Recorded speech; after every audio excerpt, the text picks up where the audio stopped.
यार इसमें ये है कि देखो मेरा ना कभी ये नहीं था कि ये वाला बैरियर क्रॉस करना या ये सिल्वर बटन लेना, गोल्डन लेना। मसला ये है कि अब मैं मीडिया में जब था शुरू से, तो मैंने देखा है बहुत से कॉलीग्स थे मेरे जिनके 1-1 मिलियन 2-2 मिलियन सब्सक्राइबर भी हैं, फेसबुक पे भी हैं, यूट्यूब पे भी हैं। लेकिन मसला ये है कि ऑडियंस जो है वो इनएक्टिव होती है। अगर वो कंटेंट देखती भी है ना, नीचे अगर आप कमेंट सेक्शन में जाकर देखें तो किसी ने माशाल्लाह लिखा हुआ है, किसी ने अपना नंबर लिखा हुआ है, और किसी ने अपने प्रोफाइल के लिंक डाले हुए हैं, तो वो एंगेजिंग ऑडियंस नहीं होती।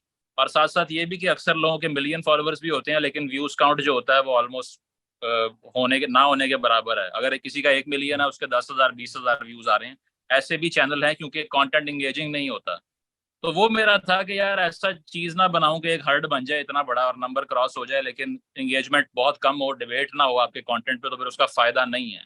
अब वो ऑन पेपर तो नजर आ रहा होता है कि बहुत बड़ा नंबर है इस बंदे के पास, लेकिन वो डिस्कोर्स क्रिएट नहीं होता काम करने से, ना कोई रिपल क्रिएट होता है।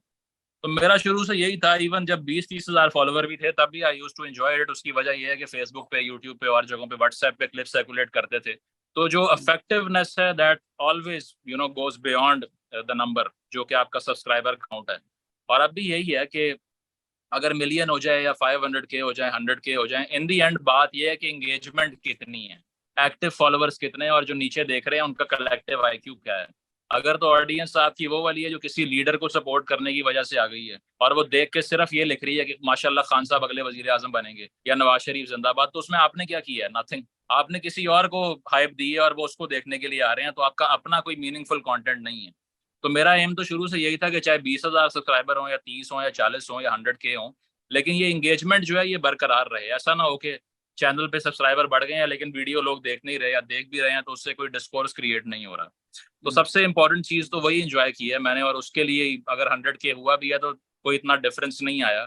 उसकी वजह यह है कि सबसे इंपॉर्टेंट चीज यही है कि उस पर डिबेट होती है या नहीं होती, या उस पर एटलीस्ट वो लोग हर्ट होते हैं या नहीं जिन्होंने बहुत कल्ट किस्म की फॉलोइंग बनाई हुई है सोशल मीडिया के ऊपर।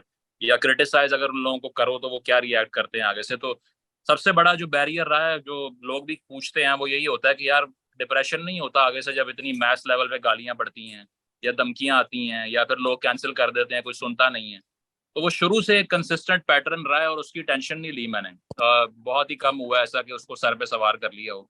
And that's why I kept going. Otherwise अक्सर दफा तो ऐसे होता है कि आप कहते हैं कि यार ये काम किया भी है, तो उसके बाद किसी को ना समझ आ रहा है, जिसको आ भी रहा है वो भी गाली निकाल रहा है, तो क्या फायदा फिर।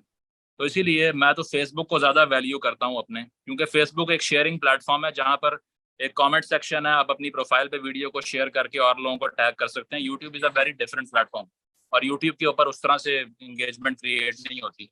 तो फेसबुक को काफी इंजॉय किया मैंने, और अभी भी कर रहा हूँ। और इट गोज द सेम कि जब तक ऑडियंस ऐसी है जो कि सुनने समझने वाली है, और साथ साथ मीनिंगफुल रिस्पॉन्स भी आगे से दे रहे हैं, तो अच्छा लगता है उनके कमेंट्स पढ़ के भी, और उनसे भी सीखने का मौका मिलता है। So the point was never to aggregate a massive audience, but to aggregate a smaller fraternity of people who were thinking basically, and that's what I have enjoyed.